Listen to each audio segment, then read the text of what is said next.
Good morning, everyone. I'm currently driving and I'm going to a doctor's appointment right now, but I figured while I'm on my way to the doctor, I would just hop on and chat a little bit about what's going on in my life lately. And if you didn't already know, I am wedding planning.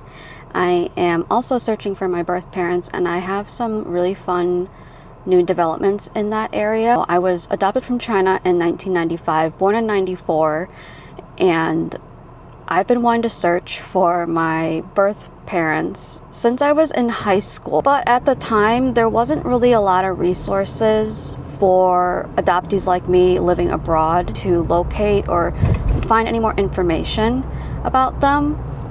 There just wasn't a ton of stuff out there, and China wasn't doing anything to help facilitate the reunion of people. So it wasn't until last year when my mom actually met somebody on a bike tour she went on who also had an adoptive daughter who found her birth parents using a non-for-profit organization called Nanchang Project. She got me in contact with his daughter, and we talked about, what her experience was, what steps she took, and I decided to go ahead and do it myself. Went through Nanchang Project to join the National Reunion Database in China, which is what the Chinese government is now doing to try and help adoptees abroad be reunited with their birth parents, essentially. And what you do is you send in a blood card. You're giving China your DNA, which I know sounds very scary, but I did weigh the pros and cons, and I decided that the pros outweighed the cons. You send the blood card in, they test it against all of the DNA that they have in their database. They're encouraging people in China to submit DNA to be reunited with the children that they may have given up or lost. And so my DNA was run against everyone in their database that they've already collected, and unfortunately nothing came back as of that moment. But they will keep it on file, and if anything comes up in the future, I will be contacted. But that's to say that I also found out there's another organization called ICSA-China, and were helping me go through the process of uploading DNA to 23 Maofang.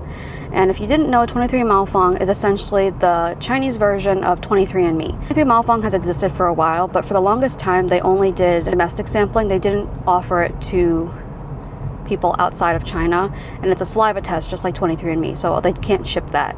But recently they've opened up their services to allow adoptees to submit blood cards similar to how you do with the National Reunion Database.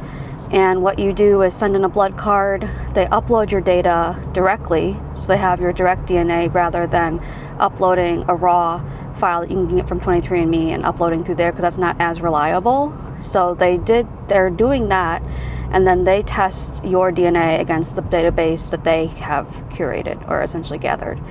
So I was fortunate enough to get in contact with somebody on TikTok, of all places, who is also a Chinese adoptee who volunteers for ICSA-China, and she mentioned that she was going back to China, and she offered to take my blood card on my behalf and mail it for me.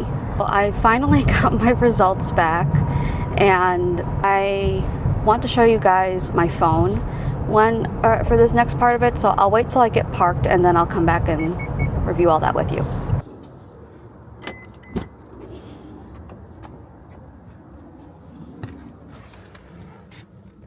Okay, so I just got finished with my doctor's appointment, and like I said before, I want to show you guys some things on my phone regarding my 23 Maofang results.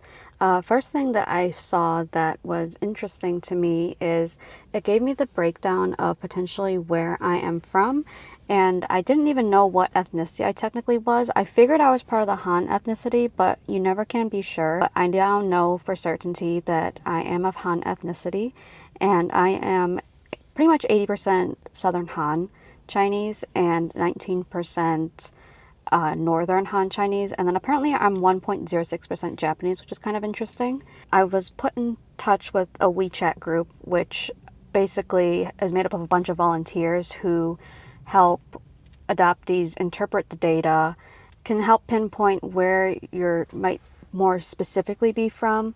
So the district, the town. In China they have the prefecture, the city, the district, and then the town. I knew the province and the city that I was from, but I didn't know about the district and the town. And through 23 Maofeng and this group, they've determined that I am from Jiangxi province, Fuzhou city, and then the district I could be from is Linchuan district, and the town is Shandongbu town. So they've said I likely am from that area. Again, it's not a for certain 100%, but they said very likely my ancestry is pointing to that. So that's really exciting to hear, actually, because again, I only knew Fuzhou Jiangxi as where I was from, but this is much, much more granular. So that's awesome. And then within the first group that I was added to, where the enthusiasts basically help you interpret the data, someone in the group put me in contact with another person, and she is helping me currently locate my foster mom, because I did have a foster mom when I was in China. It's kind of crazy because literally I got a notification right before I walked into my doctor's appointment that she had posted on Douyin, which is essentially Chinese TikTok, and said she got responses saying that people might know her or they recognize her, and she would try and get me an address and I could maybe visit her in China sometime, which is really exciting. But I have my reservations about visiting China, and that's a story for another day. I would love to be in contact with her because she did raise me for the first 4 months of my life, which isn't a long time, but still is significant to me because I was able to be in an actual home and not in the orphanage with a bunch of other children. I was given like special care. So I do want to reconnect with her. I did meet her back in 2006 when we went back for a heritage tour, and I got to meet her then, but I was much, much younger. I was only like 11, I think at the time, 11 or 12. And it would mean so much more to me now to reconnect with her than it did back then, because I was very anxious and shy back then, and I'm much older and more mature, given that she was, I think, a little bit on the older side when I initially met her back in 2006. So I'm happy to hear that she could potentially be alive and still working, and then I might be able to have a relationship with her. And hopefully coming soon, I'll be able to meet her and, find my birth parents. The 23 Maofeng also did match me with a potential second cousin who I share 110 centimorgans with. And I have asked 23 Maofeng to help contact this person on my behalf. So I'm currently waiting to see the results of that. They are going to try and text them and give them a phone call and see if they are willing to be in connection. And if they are, I can maybe trace back my family lineage through their family tree. Fingers crossed for that. I do have a second cousin that I got matched with on 23andMe that I share more centimorgans with, but she is also adopted, and unless she has done more research and found more leads on her family tree, it's not as useful for me. But still, it's great to see that I have a second cousin here in the States, and we have been in small contact with each other, but hopefully in the future we can be in more contact and build a relationship from there. But I'm gonna head home now and start doing the rest of our stuff planned for the day. I have quite a few things on my list of things to do. Well, not really, but I've got a few things on my list of things to do. So let's go ahead and start going home because it's getting kind of hot in here.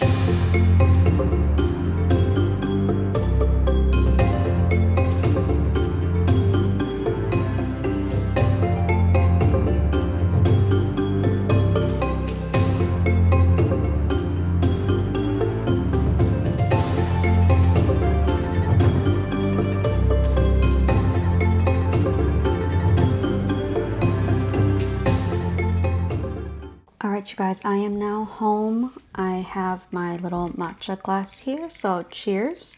Gonna go ahead and drink my matcha, and then let's start tackling this to-do list.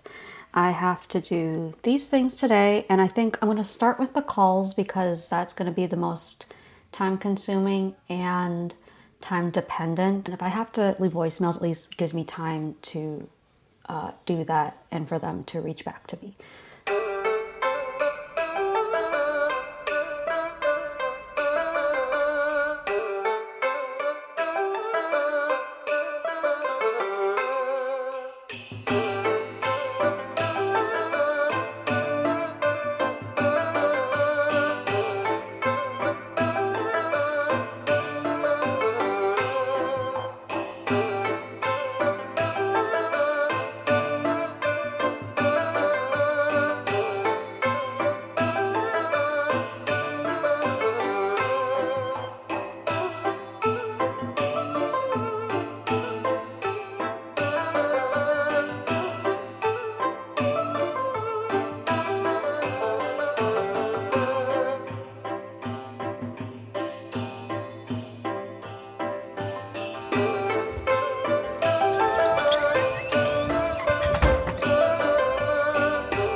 So I definitely just took a nice fat nap. It's been just very, very busy and draining for me the last few weeks with wedding planning and all the birth searching developments on top of all the stuff that I'm trying to do. But needless to say, I did get almost everything off my list checked off.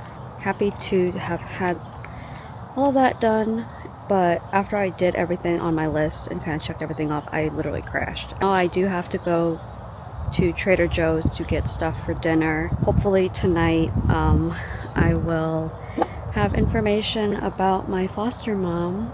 Once everyone in China wakes up, they are going to try and contact her tomorrow and then get me contact information. I'm a little skeptical that it's really her, but this is made up of a group of volunteers who really want to help Chinese adoptees reunite with their loved ones in China. So I'm trying to stay positive. I know it's not my birth mom, but my foster mom still took care of me for 4 months while I was in China, and it would mean a lot to me to be able to reconnect with her and just be able to thank her and all that.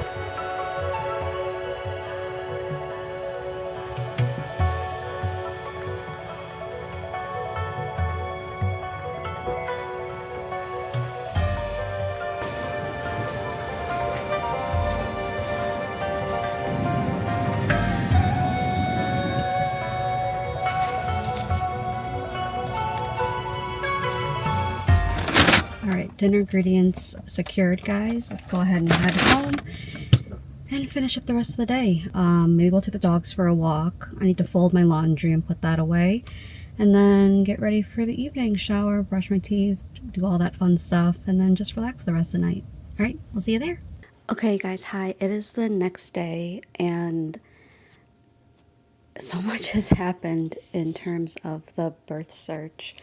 I was going to record it in real time and get my actual reaction, but honestly, so much happened at once, and I just couldn't bring myself to open up the camera.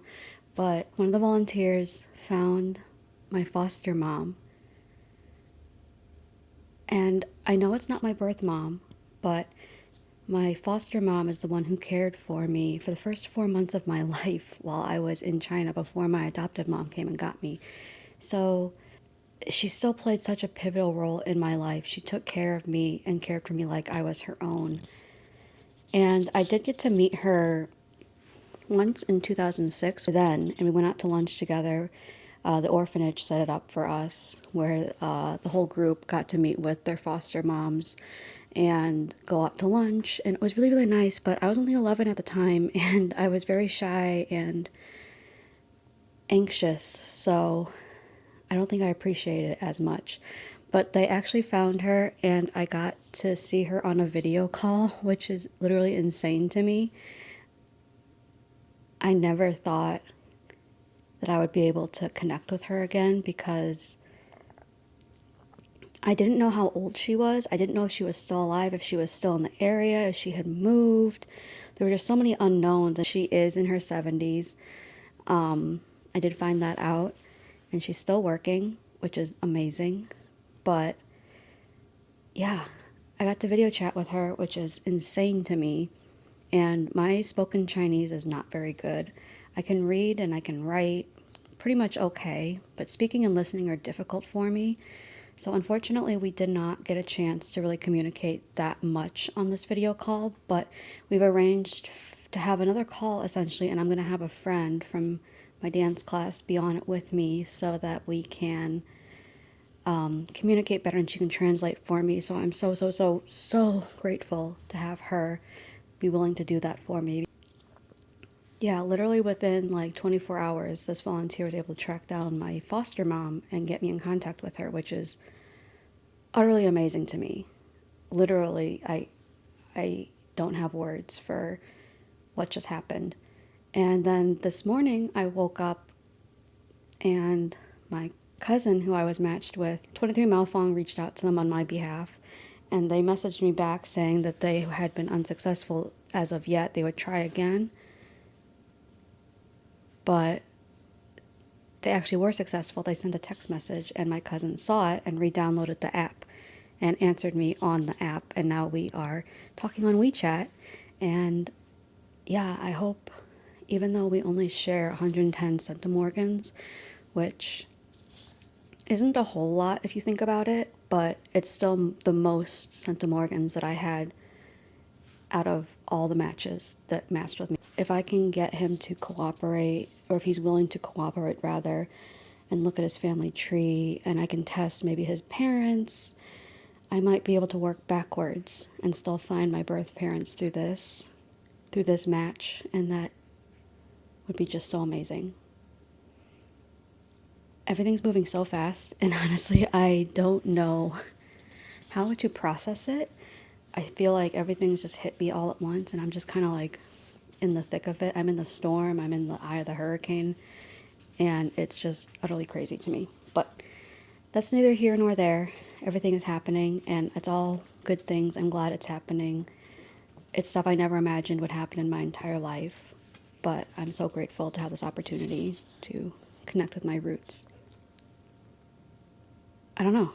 I just don't know what else to say, but I'm actually about getting ready to head out to work right now, so that'll be a nice distraction for me, I think.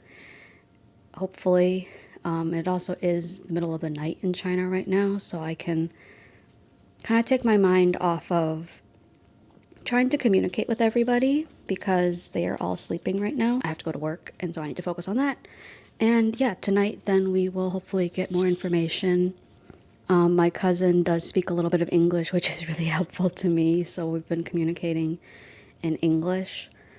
My foster mom does not speak any English, and actually her neighbor is the one that I've been communicating with because she doesn't have a smartphone.